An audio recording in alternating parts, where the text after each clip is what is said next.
Good morning, everybody. Oh, wait a second. Wait a second. It's Norway time. So good afternoon to you. How are you? How does it feel to be back at NDC Oslo in person live? Well, sort of live. I'm not there, but that's okay. How's it feel? Feels pretty good, right? Yeah. I see the guy in the orange jacket in the front. Thank you for the thumbs up, my man.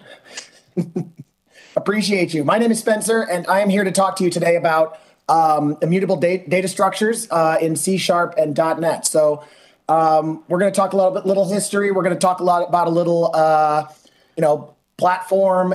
Is it good for? Is immutability good for .NET? Is it?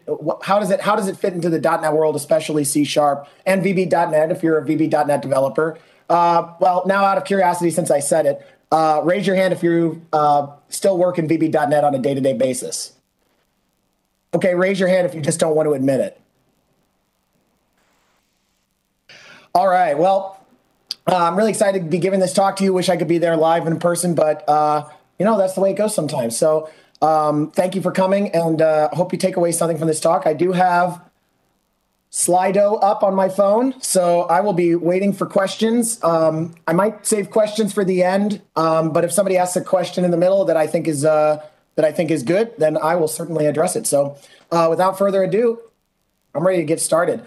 Let's talk about what immutability is, or what immutable means. So immutable is an adjective that means it's unchanging over time or unable to be changed.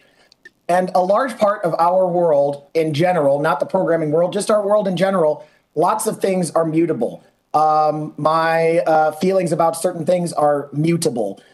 My day-to-day is mutable. But immutability, some things do never change. And immutability is really the concept that describes that.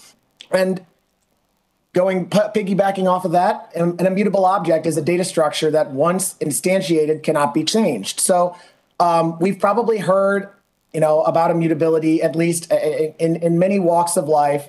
In many walks of life and in many walks of our programming life, but none so very different. None so more than when we get to talking about functional programming. Now, functional programming is when I encountered functional programming. Early on in my career, it was Fsharp. Fsharp was fairly new at the time, and I was a fairly new .NET developer. And what really surprised me, or really took me aback about Fsharp, was how different, even though it was a .NET, ecosystem language, how different functional programming and Fsharp really was compared to something like C Sharp or VB.NET. And less about like the syntax and more about what Fsharp encouraged you to do and its values in general. Whereas, functional programming really embraces the concept of no null, as much as is possible. Fsharp can't avoid it because it's a CLR language after all. Immutability as a default sort of, as a default way of expressing data structures. Functions first, thus, of course, the name functional, where functions are really first-class citizens and are treated as objects in most cases, and a really nice expressive type system, which thankfully a large part of that has indeed come over to a good amount of that, not all of it, but a good amount of that has come over to C Sharp in certain things like pattern matching. Which isn't really a type system thing, but a really nice type system will make things like pattern matching a lot easier. But of course, we're not here to talk necessarily about functional programming. We're here to talk about immutability specifically. Let's take a little Fsharp, for example. This is how you declare a type inside of Fsharp, or at least the most basic way to declare a type. And it's called a record type. And this thing has been around for years and years inside of Fsharp. And it has a couple of features about it that are different. By default, this type is not mutable. In other words, you cannot change these properties unless you put a little mutable keyword in front of it. And this was really one of the first most surprising things about Fsharp for me, was this sort of concept of a record, where it had structural equality by default. It is immutable by default. And that was really kind of a changing moment for me.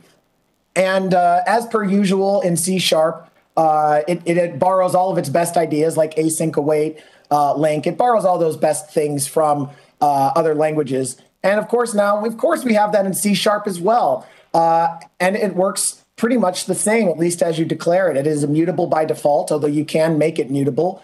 And it has structural equality built in, which I think is one of its best aspects. So if you're using a more recent version of C#, I don't always get that privilege because I work a lot in legacy.NET applications. So usually I just stick with what I have. But if you are working in a more recent version of C#, this is certainly an option for you as well. And it really gets back to that idea that functional programming really changed things. It really changed some of my behaviors in C#, even though in C# and VB.NET, lots of functional things are not, lots of functional concepts are not possible. You can kind of, sort of, do function for you can do sort of function first stuff inside of C#, but it's really not that simple or straightforward. And of course, immutability is there as well. And we'll talk about what that looks like in a little bit. But of course, it's important to know that you've probably heard this all from that you've probably heard this all in some form or another from somebody before. Because if you've ever met somebody who's a functional programmer, you'll know. Because if it's anything like working out or doing CrossFit, they'll make sure you know. They'll tell you. They won't stop talking about it. So C#. C# is a great and amazing language. I have built an entire career on building applications written in C#. And there's a lot about it to love, but at the end of the day, C# is C#, and I can't change that. It is immutable. It's sort of mutable, right? I mean, they change C# all the time, but there are some things about C# that I am just unable to change. The fact that it's buttoned to the CLR, and the CLR highly values and encourages mutability in many of its libraries, its frameworks. It sort of is what it is, right? I can only take and borrow those concepts from other languages, from other paradigms, and really sort of use them in C#. Link is a great example of something that collection operators that was added to C# later, and a hugely great thing. But for the most part, C# has and always will, arguably, will be a mutable language first. So I can't change C#, but hopefully I can change your mind. And I have to warn you now that there's a lot of bad immutability jokes in this talk, which I tell a lot of bad jokes. So some things truly are immutable. Some things really do never change. This is a tweet that I particularly like to call out in this talk because I think it really illustrates a lot of why I think immutability is really important and really powerful as we're programming. So this is a common complaint by Scott Hanselman. Twitter, give me an edit button. You and autocomplete both suck. I've always kind of wondered why an edit button on Twitter made any sense at all. And I have to say that of many things that I disagree with people on Twitter about, this is probably the idea of having an edit button on Twitter really doesn't appeal to me. So let's talk about why that is. Let's take this tweet, a little more innocuous, right? Defeating traffic is the ultimate boss battle by Elon Musk. Okay, that's kind of funny. It's kind of quirky, and you like it. You are an avid Twitter user. Of course, you love C# Twitter. Who doesn't love Twitter, right? So you look at this, and you're like, okay, that's kind of funny. I don't always agree with Elon, but you know what? I'm going to go ahead and give that a retweet. I'm going to go ahead and click that RT button, and I'm going to post it to my feed and let everybody else know what I feel, that I feel like this is a funny tweet for whatever reason. And then Elon, let's say for the sake of argument that there is an edit button. Let's say that edit button on Twitter exists. And suddenly Elon decides a few minutes later, this tweet, this really isn't really what I meant to say. I meant to say something more like this, where, I just want to see, I want to people who retweet this to say, I agree with what Donald Trump says 100% of the time. And this kind of gets into a concept of understanding the state of your application as it's running. And I love this quote by John Carmack. A large fraction of the flaws in software development are due to programmers not fully understanding all the possible states their code may execute in. let's take that, going back and diving deeper into this example with this edit button. What if it's been retweeted suddenly now as Twitter? Let's say that you're the engineer at Twitter who, makes the call for how do we make editing tweets work within Twitter? Now you have to ask yourself so many questions about that particular tweet in general. What if that edited tweet has been retweeted, right? What if it's been liked?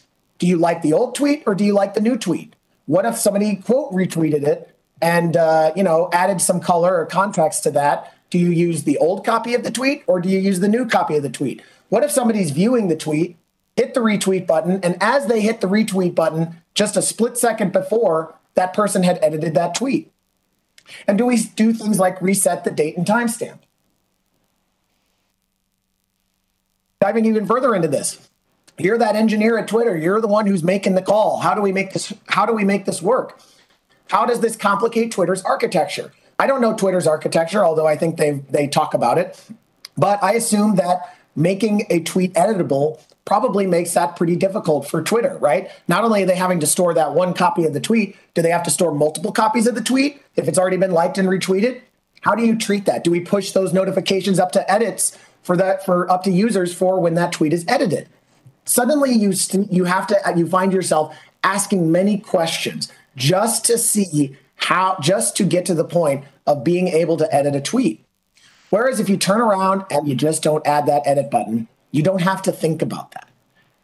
You don't have to think about what do we do if we do enable an edit button on Twitter, right? If that tweet is immutable, you have a lot of power because you get simplicity. And simplicity is a really powerful concept, right? Simplifying your architecture is something that all of us want to do, unless you're one of those programmers who's getting paid by the hour and you don't have a conscience, so you just continue to make things more complicated to keep yourself with a job. I don't think any of us are like that. But thus illustrating the point that immutability is simplicity. It's bliss in its own way. Let's talk about this example. This is something I see all the time from especially junior developers, where they take in a list of objects and it does something. It doesn't matter, what it is necessarily, but they've specifically chosen that you take in a list of objects for this method. So suddenly I'm looking at that, maybe overthinking it, maybe not, depends on who wrote it. And I think to myself, well, why is this a list and not just a read-only collection or an IEnumerable, something along those lines? Should I be adding to this list?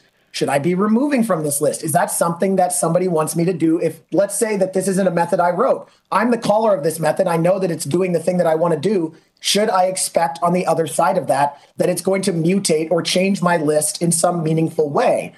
Is that an expectation I should have?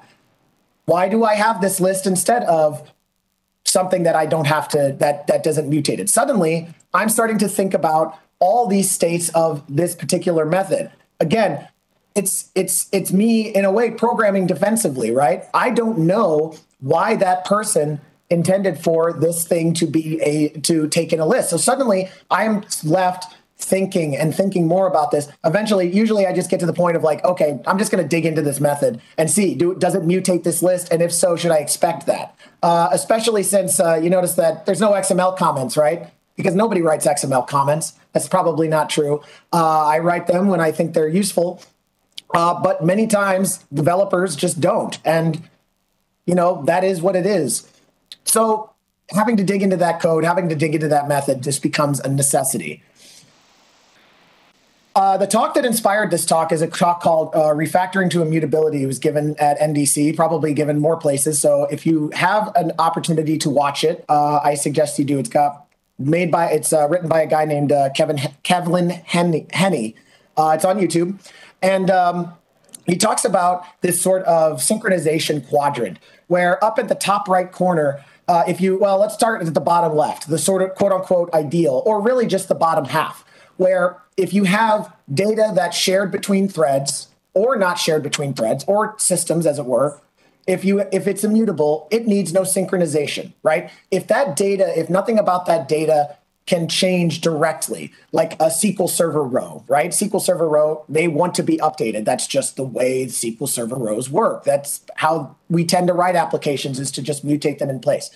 So if you don't have a mutable data structure, if it's immutable, then you have no need to synchronize across threads, synchronize across systems, in as much as if edits are made, you don't have to worry about those things.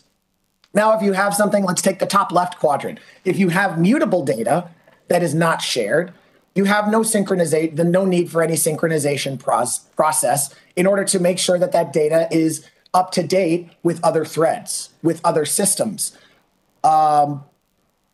Whereas if you have top right shared mutable data, suddenly that data can be changed. So now if it's being changed across memory spaces, if it's being changed across threads, you have to have some kind of synchronization process in place. And that can get really complicated as you're getting into things like multi-threaded programming. Moore's law is really worth talking about here, because we are reaching a limit of, well, we've pretty much hit that limit of the single-threaded performance. Well, not necessarily the single-threaded performance, but we can only make silicon so fast before we have to just sort of before we have to sort of start thinking about spreading the work across multiple cores, across multiple processors.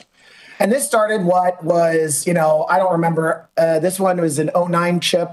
I don't exactly remember the timeline, but I started getting into computers around the time that Pentium 4 was the big thing. Pentium 4 and I believe it was Athlon, AMD's Athlon chip. And it started what was known as the gigahertz wars, where the chip manufacturers, in a race to reach the limits, to get to the limits, the upper limits of single-threaded performance, they just started making their chips, their single-core chips, faster and faster and faster, as fast as they possibly could. That guy kind of looks familiar. Oh. Anyways, but Moore's law has its limits. We can only make chips so fast in a single core chip so fast. We cannot make it much faster. And it doesn't really serve us to make it much faster as well when we have this idea of multi-threaded computing, or, as it were, spreading the work amongst multiple cloud computers or whatnot. So we have to really think about when we're sharing this data between states, is it really worth it to make it mutable if we're spreading this work out? Or is it much easier to make it immutable when we're spreading this work out across multiple memory spaces? And this is really important today more than ever, because we're not getting the single core chips much faster. And we're not going to we're reaching limits there. Multi-threaded is our current world, and will continue to be for the foreseeable future, for pretty much ever. Until they have quantum computing or whatever that is. I have no idea. So, talking about some history of immutability. I think we've all had this rite of passage as .NET developers, where we declared a string as a junior developer, and then we said, hey, I'm gonna call this string.replace, and I just want to replace this question mark with an exclamation point. And we were baffled to find out, why is it still printing replaceable question mark when I replaced that aspect of that string? Well, immutability has been around C# forever in strings, right? And that's a really good thing. That's a really powerful idea, right? Because there was no good reason necessarily to make strings mutable from the get-go. So we've all had this rite of passage. Of course, all of us look at this code today and it's like, of course we know what this does. This is all so super obvious to us. But it wasn't so obvious to me as a junior developer, because immutability, I didn't really understand immutability. But once I started reading about strings, that came right up. Same thing goes for something like datetime now. Another thing that we've all probably encountered. This is an immutable data structure by default, which is a good thing. And we've all had this similar thing happen. But C# has really had a really storied history when it comes to immutability. This was immutability when it was first, when you first had C#, this is what you had to do. You had to declare a back and field. You had to declare a string or a property with just a getter, or you could just declare it without the property. You didn't have to have the property there, but C# likes you to wrap properties, so that's what we did. And this is how you would declare an immutable struct, or an immutable class, I mean. This worked. This did the job, but it was also very ugly. It wasn't, good looking code. But then we get to, another version of C#, a couple of years later. Okay, now we got the next version of C#. And now you have private setters, which makes the code just a little bit cleaner, but still technically mutable, of course. The thing can change, but at least it made the code look a little prettier. And then we got the beautiful, wonderful C#6, where we were able to declare properties with just getters. And we had all the benefits of this. But now we didn't have to declare anything immutable or have all this ugly boilerplate. And it was just a beautiful thing, right? This was much better. This was a huge improvement.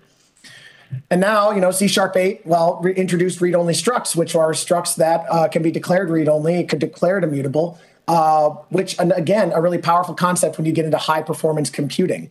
So as C# has evolved to embrace functional concepts, embraced high-performance, really high-performance computing, C# has sort of changed and added in these data structures. My preferred thing is to declare an immutable class like this for most of the work that I do, which tends to be, again, in, a lot of the work that I do, not most of it, but I'd say it's about half .NET Framework, half .NET Core. So I use immutable classes everywhere. But C#9 introduced record types, which, again, as we talked about earlier, are really powerful. And you get something that's a lot more succinct and with structural equality out of the gate, which is a hugely powerful thing which is a hugely awesome concept. That prevents me from having to write all the boilerplate to make these all equitable or whatever. It's just you get that out of the box, which I love. It's like an anonymous type that you declare. So it's like a type. I have to think about that one. Let's talk about Link and .NET in general. And let's talk specifically about anonymous types. Link was a huge innovation in .NET, was a huge I wouldn't say it's an innovation per se for programming, but for .NET, it was awesome. Link was great. And anonymous types were right there alongside Link as one of the things that we got along with Link. And this is what, of course, it looks like. We've all written code like this, where we have this anonymous type, which, again, is like a record type that is anonymous. You just can't, you have no way of declaring. You're not declaring that ahead of time. So you just create what's called, you can do something like this and create what's called a projection, right? And this is one of the best things about anonymous types is they made them immutable. Like that was the best decision they could have possibly made with anonymous types, which I think probably frustrated lots of .NET developers early on. But as you dug into Link, as you started to learn more about the language, you understood why that it did it. Anonymous types, again, immutability and structural equality built in, much like record types today. We finally have record types, which is amazing. Except in Visual Basic, of course. Visual Basic loves to break the rules. And so there is no structural equality with an anonymous type. You actually have to declare what your equality is using a key parameter. It's really weird, whatever. For the most part, it doesn't bother me because I don't have to write VB.NET that much, but there it is. And this is a beautiful thing.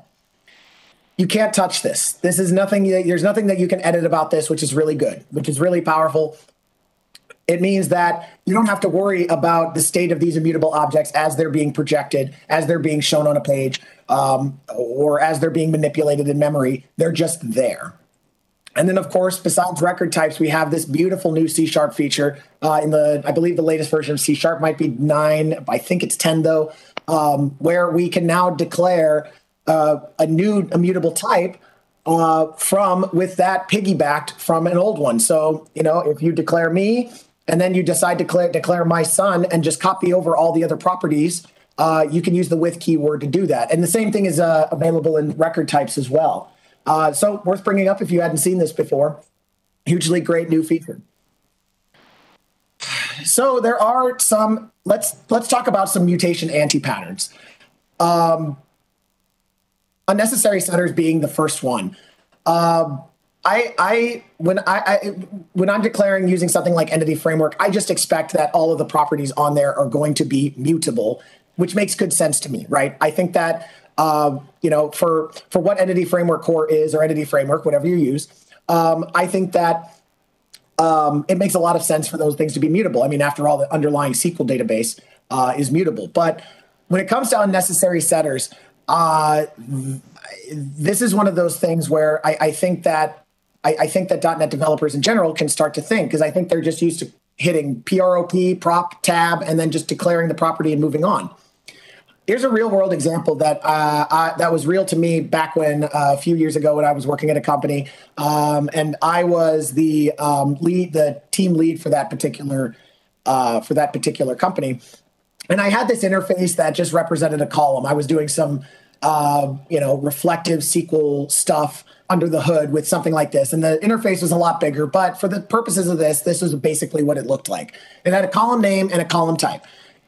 Okay, that makes good sense. So I declared an immutable object of column because to me that made good sense at the time to do so.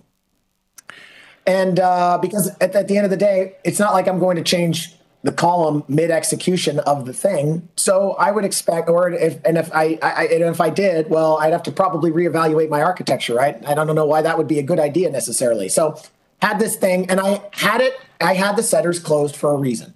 I didn't want people to think that they should or could change this interface as it's executing for any reason.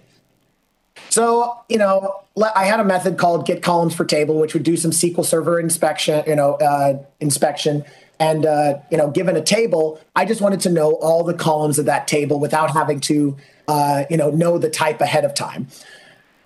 Because we were using Entity Framework, but, well, it's a long story, but suffice it to say that this was one of the things that we used in order to interrogate, like, hey, table, tell me about yourself. Tell me what you do. So we'd get back something like this. So you note that for whatever reason in the execution of our program, we needed this ID type that was a GUID or a unique identifier in SQL Server. We needed it to be a string for whatever reason, okay? And so I would get these columns for table. And so there was some refactoring that was done by a junior developer who was like, okay, well, if that needs to be a string, that's super easy. All I have to do is add a setter to this property, to this interface, and then go ahead and fix all the references to that to add setters to the column implementation. And I'll just do one of these. If column, for var column and columns, if the column type is type GUID, just change it to type string. Easy enough. To me, though, I looked at that and I started to think like, okay, again, what is the purpose of this? Why is this particular, or me, I knew that because I had known that because I had written it, I had known, why this is a bad thing. And so I used it as a teaching moment. But any other developer, let's say that I merge that pull request as is. Any other developer who's coming to this, who's working with this code, now has to look at this iColumn interface and think to themselves, why are all these 10 declared members immutable except for this one? It's the easy way out. It's just taking mutability, making something mutable just for the ease of development.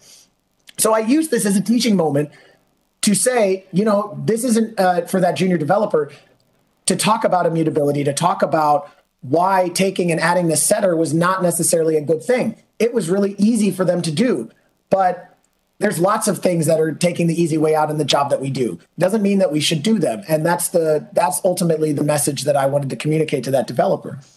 And I encourage them to say, instead of using mutation, use projection. If you can mutate your object, great, but it's a lot better if you can just project it to a new object. Going back to another Kevlin talk. I love this slide. Just because you have a getter doesn't mean you should have a matching setter. Almost all of the time, if I'm declaring something that isn't an entity, that isn't a POCO or a DTO, data transfer object, or entity framework core, I'm just closing those setters because I don't need them. I want to make my object mutable by default for the most part when it's practical and pragmatic. If I do this, especially on something like an interface, I better have a good reason for doing this on that interface. Because at the end of the day, I have to look at that interface that I'm declaring and say, is that setter open because I'm expected to change it? Is it because I'm allowed to change it? What's the impact of changing that? Again, having to now think deeply and really think about the code and all of the execution states that it's executing in. Because at the end of the day, if you pass mutable data to methods, you are giving any method, any user of that data, the permission to change that data when it suits that method or that object or whatever the case may be, right? You don't necessarily know how other people are going to use the things that you provide them, all of the features that you provide them. So let's talk about setup methods. This is a particular anti-pattern that makes me crazy. We were working very many years ago. I was working very many years ago at a company where we had a lot of offshore developers. And of course, we know that we shouldn't do, when we make a call inside of a constructor, the constructor should do really boring stuff, like either set data or throw exceptions. It shouldn't do anything like call to a database, although we all have applications where that's the case, right? We've all had applications early on in the .NET days where we had our constructor do things that we shouldn't have it do. But getting beyond that, for the most part, we know that constructors are really good at creating objects. Let them do that. Let them be that good. But this particular team, this offshore team, loved to do something like this, where they would call init on that service, and then you could use that service, right? It was doing something, especially if it was a task-based initialization method, right? Where you were awaiting on that init to finish. And then you could use the object. So what happens then if you did something like this? Well, not by and large, well, I wouldn't say by and large. The people who knew about the init, they would call init. But junior developers or developers that hadn't been exposed to this before would just create the repository. They'd go along their merry way. And then suddenly they'd call get data and wondered why their code blew up. Well, this should work. And then they'd get cryptic exceptions, because of course you get a cryptic exception. And then the whole thing blows up and people are unhappy.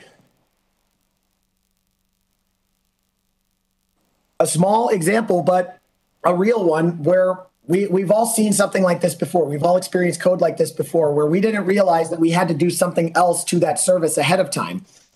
It's much better than to make that service immutable and use the factory pattern, where we create something that creates those services for us, especially if the service creation has to come from some kind of async await. One of the things that I see asked about, not frequently, thank God not frequently, but so often is, hey, why don't we have asynchronous constructors? Which to me, I just put my head in my hands and I think, oh my goodness, I can't imagine why we would ever want asynchronous constructors. But getting back to the main point, favor the factory pattern over using any kind of init or service creation. Let the factory do the hard work of creating the object for you, and then get your service, make your service immutable, and you don't have to worry about it. You just get the data and you just move on with your life. Teach the factory how to make that service so you avoid that setup method. Let's talk about some library support for immutability. System collections immutable is probably one of my favorite collections. If I can pass around immutable arrays, oftentimes I will try to pass in, I will try to refactor my code to pass around immutable arrays if I can, simply because it's really obvious then to the developer that you shouldn't change this thing. Although oftentimes I'll just use IEnumerable as well. Depends on what it is, depends on the specific situation. So I have a demo, but I don't really think there's nothing really that special about it, but I will show it off anyways. That you can take and create an immutable list here like this, using this, fairly not great syntax, but, is what it is. I usually just call as immutable array, or to immutable array, I should say. Create the immutable list, add something to that list, which, you get a new immutable list out of this. And then, of course, we write and realize that as we write those lists to the console, that the counts of these lists are different, because immutable list allows you to mutate that list, but not really, right? It's actually creating a new instance of a list, which is really useful. That's it. If you've never seen that before, I'm sure most of us have experienced something along those lines, but it's useful. And the system.collections.immutable has a ton of things like this that allow you to create and manipulate collections in a way that guarantees that the copy that you're working on cannot change. List.read-only is another, list.asRead-only is another example of something that creates something that is an immutable list, but it's not necessarily as flexible. You can't add things to it and get another copy of an array of a list from it. So not as flexible, but still available to you as well. Let's talk about AutoMapper. AutoMapper is one of my favorite .NET libraries for lots of reasons. It keeps me from writing really boring code, really boring glue code. So out of the box, AutoMapper supports this thing where you can create something where if you're trying to map a person from an employee and that person happens to be an immutable class, it will just work out of the box as long as the property names are, as long as the property names, first name and last name, in this case they do, match the object being created, it will go ahead and automatically wire that up and pass those in for you. And now, say, for example, you had additional properties on this person class, this immutable person class, that aren't available on the employee class, then you will not see those properties won't be, or sorry, that constructor will blow up. It won't work. In that case, you can use something like construct using, which allows you to specify, hey, if you have multiple constructors or you have more data than the employee class has, or whatever the case may be, maybe the property names differ, you can just declare that person object like that directly using the construct using while your map is being created. Newtonsoft.json does the exact same thing. If you give it a deserialized object, you get a person object, you want to deserialize it, it's an immutable object, and you give it some JSON, it will quote unquote just work. It's magic. At least that's, in theory, as long as you're not missing properties, in which case, you get exceptions thrown. Or in the case of having multiple constructors available on that person object, you would mark it with a JSON constructor attribute because it can only use one of those attributes, and what can only use one of those constructors. It doesn't know which one to use, so you have to opt into that specifically. And not just Newtonsoft.json, this is one of those things that held over from system.text.json. Lots of things changed between Newtonsoft and system.text.json, some for the better, some for the worse. This is one that this one makes good sense to me. Let's talk about the builder pattern, another great pattern for coupling a mutable configuration object with an immutable final state. This is one of my favorites, and this is one of my favorite patterns that I use frequently, especially when I'm creating library methods for more complex projects. I have customers that they have a common library that's shared amongst multiple things. Does that sound familiar? It should sound familiar. We probably have encountered that problem yesterday, today. That's a pretty common one. So what I'll do is I will use this builder pattern in order to allow them to create the configuration that they need and then have its final state. Question from Anonymous real quick. Is there any way to make EF Core read into immutable records? The answer is yes, and it is a little bit further on. I will get to that. Good question.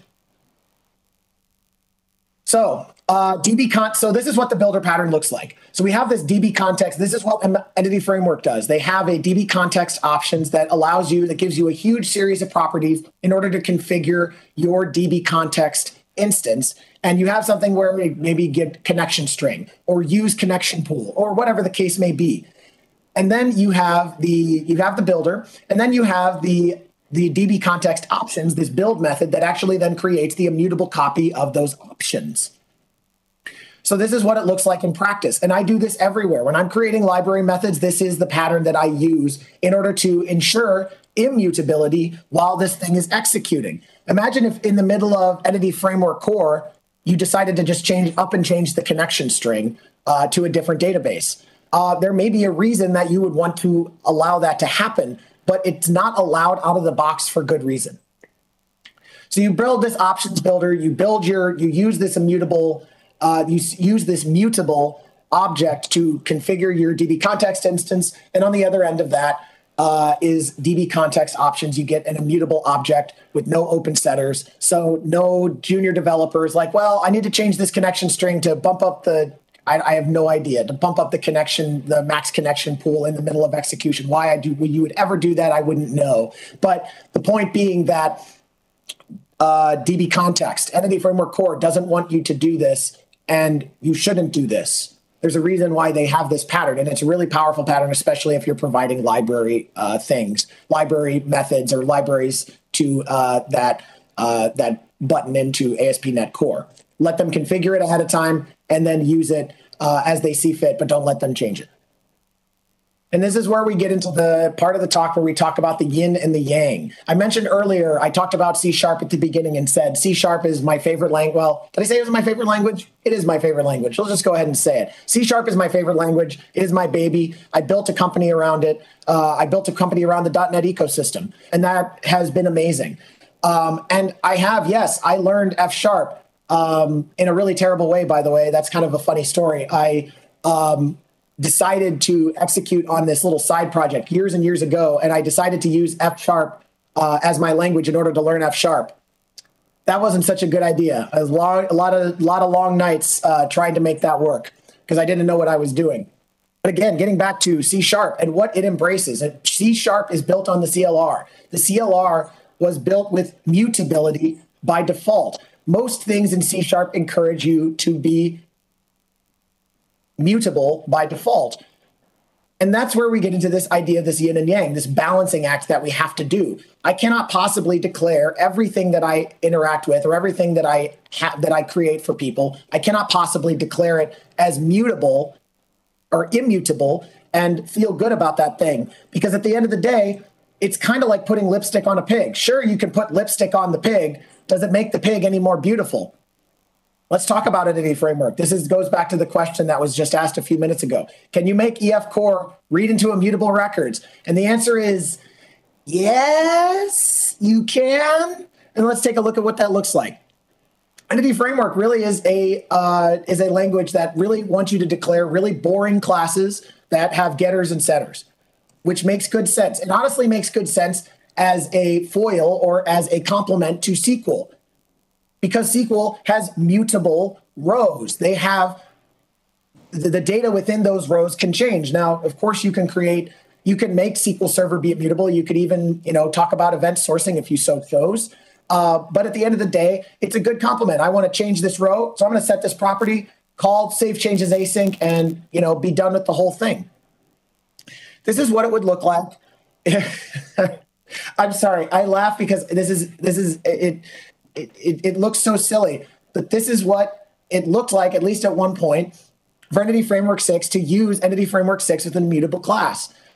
You'd have to declare a constructor that is the quote-unquote normal constructor that you would call, and you would have to create another constructor at the top and mark it as obsolete and make sure that when they used it, by golly, they better not use it because you don't want them to use this, this constructor. So you declare it as obsolete with the yes, throw a compiler error if somebody tries to use this class. So already I can tell you that I hate it. I hate looking at this. This absolutely looks ridiculous. And note that you have to declare fields. And there's a reason that you have to declare fields. It's because when you call your on model creating, skipping all the other stuff, if you have your DB set of points, now you have to go in and fill all the properties and make them use private fields instead, which it can do. It absolutely, Entity Framework Core can do this for you.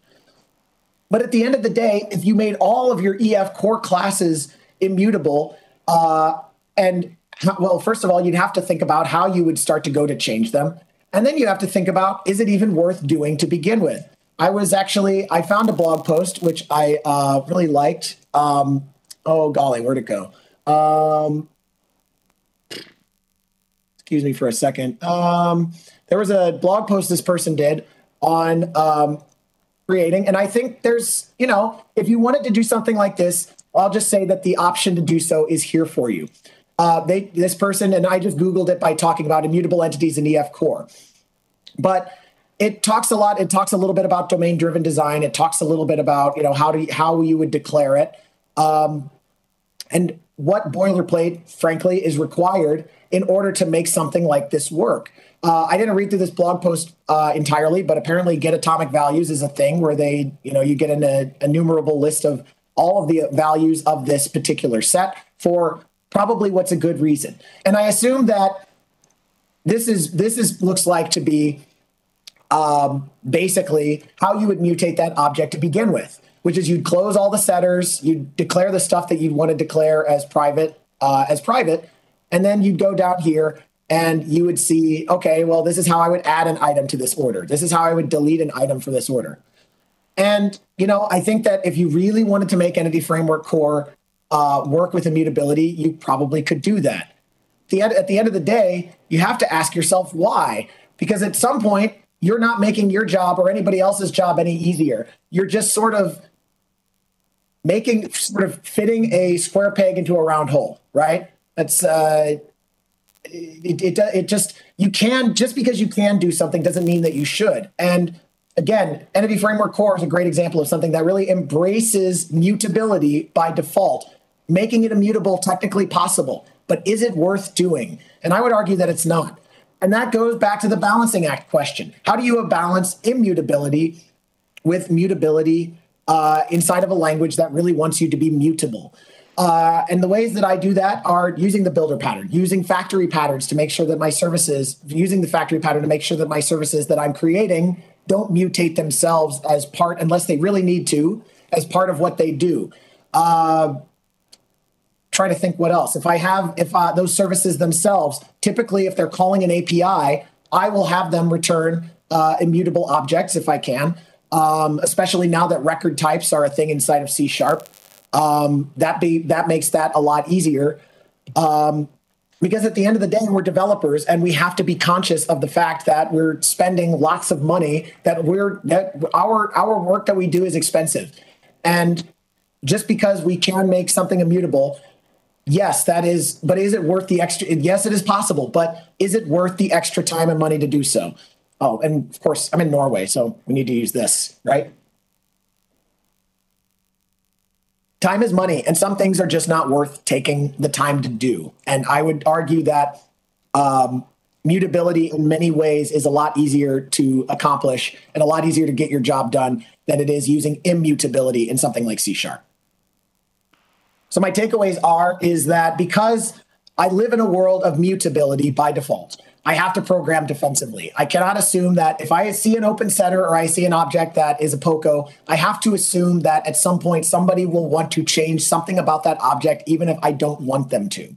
And this is where the manual boring stuff comes in. Well, I wouldn't say it's boring, but code reviews. This is where code reviews come in to really read each other's code, to figure out what it is that this code is doing, why it is that you needed to change this particular thing or open this setter on this thing that was on this setter that was previously closed. But programming defensively is really sort of a requirement, right? It's not like Fsharp where, well, I'd say Fsharp is kind of a bad example. Fsharp lives in a CLR world. So lots of use of Fsharp uses frameworks and libraries that are written in C#. So naturally, there's lots of mutability. There's lots of times that if you're using Fsharp, you're mutating objects anyways, right? But if you're using a purely functional programming language, you can assume safely in most cases that the state of that object isn't going to change. Whereas in C#, we just don't have that. I mean, a lot of this talk, the point of this talk is to say that immutability is great and immutability is powerful, but it's like functional programming and anything else. Sprinkling it in pragmatically or sprinkling it in where it makes sense is ultimately the message that this talk intends to send.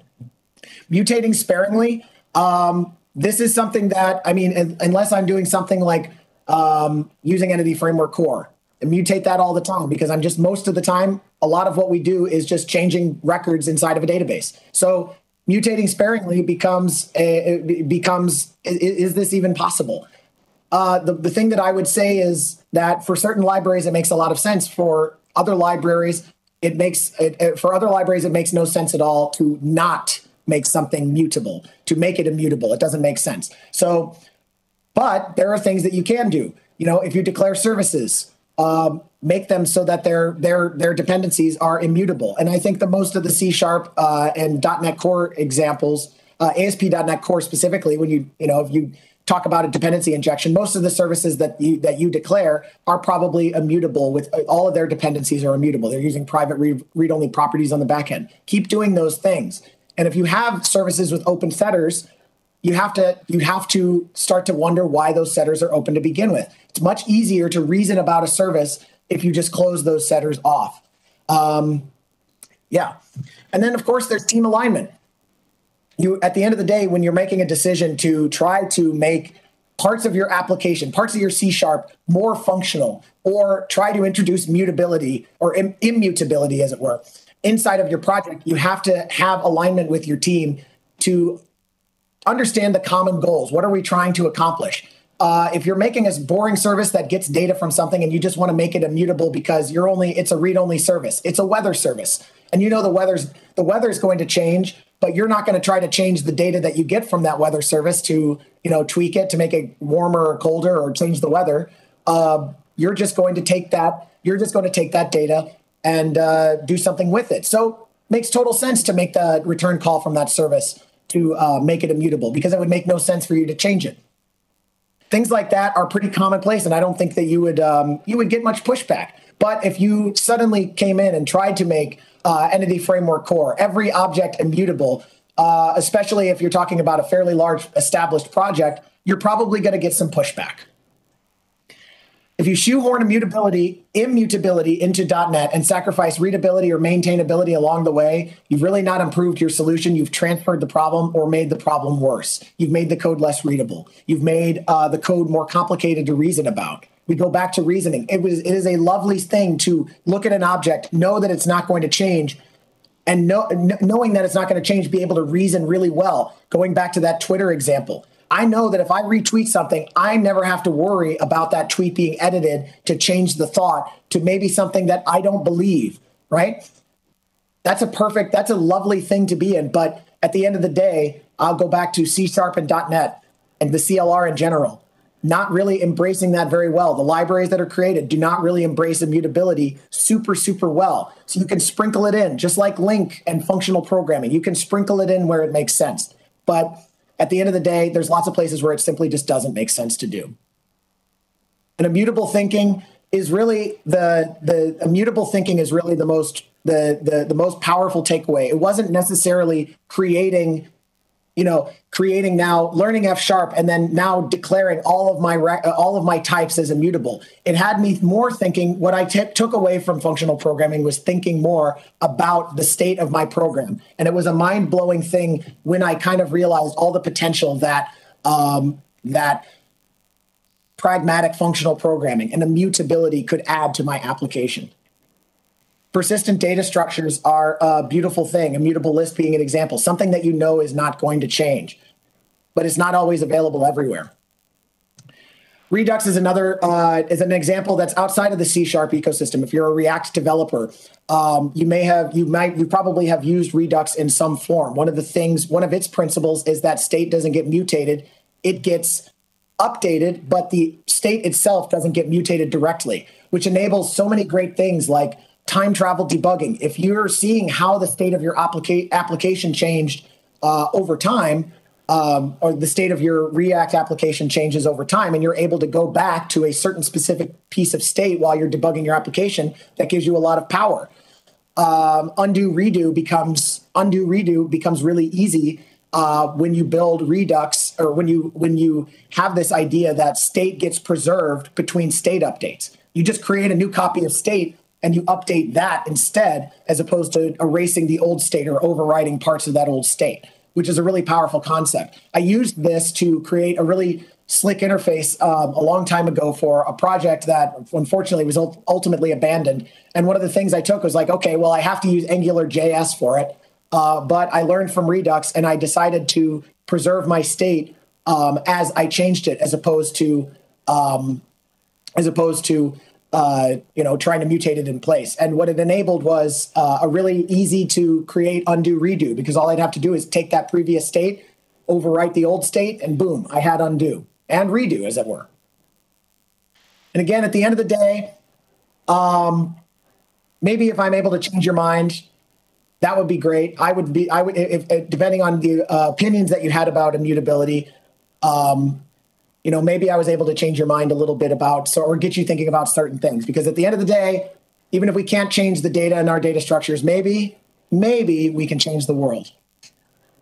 And that is the end. I appreciate you all being here. I wish again that I could be there in person to see all of you. Beautiful Norway. I heard it snowed, which it had the first snow of the late part of the year, which is amazing. I wish I could have been there to see it. So You've been a great audience, and we have a few minutes left. So if you're interested in staying for questions, I don't see any questions. Or if you have any questions, you can always Slack me after the talk or email me, find me on Twitter.